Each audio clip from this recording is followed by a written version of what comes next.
স্রোতকে ছেড়ে বহু দূরে পাড়ি জমানোর সিদ্ধান্ত এবার সার্থকের আফসোস হতে শুরু করে দিল। হ্যাঁ বন্ধুরা, ভিডিওতে লাইক দিয়ে দেখতে থাকুন। সার্থক যেই মুহূর্তে কিনা স্রোতকে অ্যাব্রড চলে যাওয়ার সিদ্ধান্তটা জানায়, ঠিক সেই মুহূর্ত থেকে সার্থক যখন স্রোতের মুখের হাসি উড়ে যেতে দেখে, ঠিক সেইটা দেখার পর থেকেই সার্থক বলতে থাকে যে যাক বাবা, মেয়েটাকে এত ভালো একটা সুখবর দিলাম, তার সত্ত্বেও মেয়েটার মুখে সেরকম হাসিটা কেন নেই?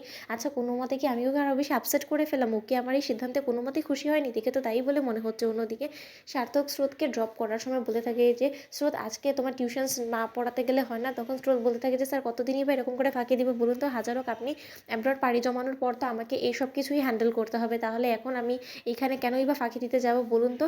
আপনার না হয় আপনার পরিবারের সাথে কি লাস্ট মিনিট কিছুটা সময় কাটানোর ইচ্ছা থাকতে পারে, কিন্তু তাই বলে আমিও যদি সেটাই করতে চলে যাই, তাহলে তো আমার স্টুডেন্টসগুলো যদি একবার আমাকে আমার টিউশনস থেকে ছাড়িয়ে দেয়, তাহলে বুঝতে পারছেন যে আমার হাত খরচটা কোথা থেকে আসবে?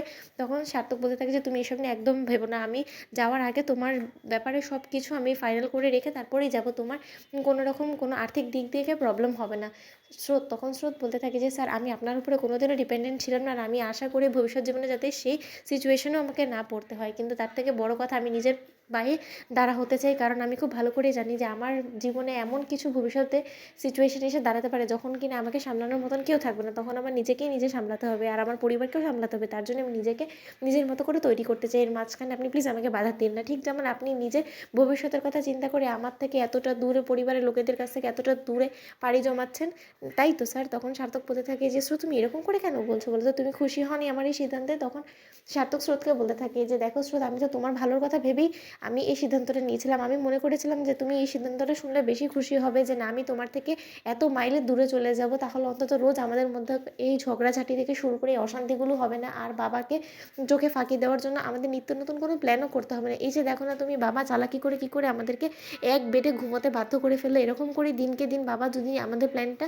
বোঝার আগেই নিজের প্ল্যানটা আমাদের উপরে চাপিয়ে দেয়, তাহলে তুমি বুঝতে পারছো যে আমাদেরকে একে অপরের অনেকটা কাছাকাছি চলে আসতে হবে। আর যেটা আমি মোটেও চাই না যে 1 বছর বাদে এইরকম কোনো জিনিসের জন্য আমাদের ডিভোর্সটা আটকে যাক। তখন স্রোত বলে থাকে যে স্যার, আপনি টেনশন করবেন না, 1 বছর বাদে যখন আপনি আসবেন, তখন আপনার জীবনটাই সম্পূর্ণরূপে বদলে যাবে। তখন আর আপনি বাড়ি ফেরার পরও আমাকে চিনতেই পারবেন না। আপনার আমাকে স্ত্রী হিসেবে পরিচয় দিতেও লজ্জা করবে। আপনি মিলিয়ে নিয়ে আমার এই কথাটা। তখন স্রোতে মুখ চেপে ধরে সার্থক আর বলতে থাকে যে কোনোদিনও না, সেরকম সিচুয়েশন আমাদের মাঝখানে কোনোদিনও হবে না যে তোমাকে আমার স্ত্রী হিসেবে পরিচয় দিতে আমার ঘেন্না করবে, কারণ তুমি এমন কোনো কিছু করনি, আর আমি খুব ভালো করেই জানি যে তুমি কতটা আমার যোগ্য। তখন স্রোত বলতে থাকে যে স্যার, এই কথাটা বলে আপনি আমাকে হাসালেন। যদি আমি আপনার যোগ্য হয়েই থাকতাম, তাহলে একবার হলো আপনি আমাকে ছেড়ে চলে যাওয়ার আগে ভাবতেন বা আমার সাথে এই বিষয়টাকে নিয়ে ডিসকাস করতেন, কিন্তু সেটা কোনো মতেই আপনি ভাবনা চিন্তা করেননি। আপনার মনে হয়েছে যে না, আমার থেকে দূরে চলে যাওয়াটা আপনার জন্য বেস্ট ডিসিশন, কারণ আমি আপনার একদমই অযোগ্য। তার জন্য আপনি প্রিন্সিপাল স্যারের সাথে বসে একাই সিদ্ধান্ত নিয়ে ফেলেছেন। তো বন্ধুরা, ভিডিওটি ভালো লেগে থাকলে অবশ্যই লাইক এবং শেয়ার করে সাবস্ক্রাইব করতে ভুলো না।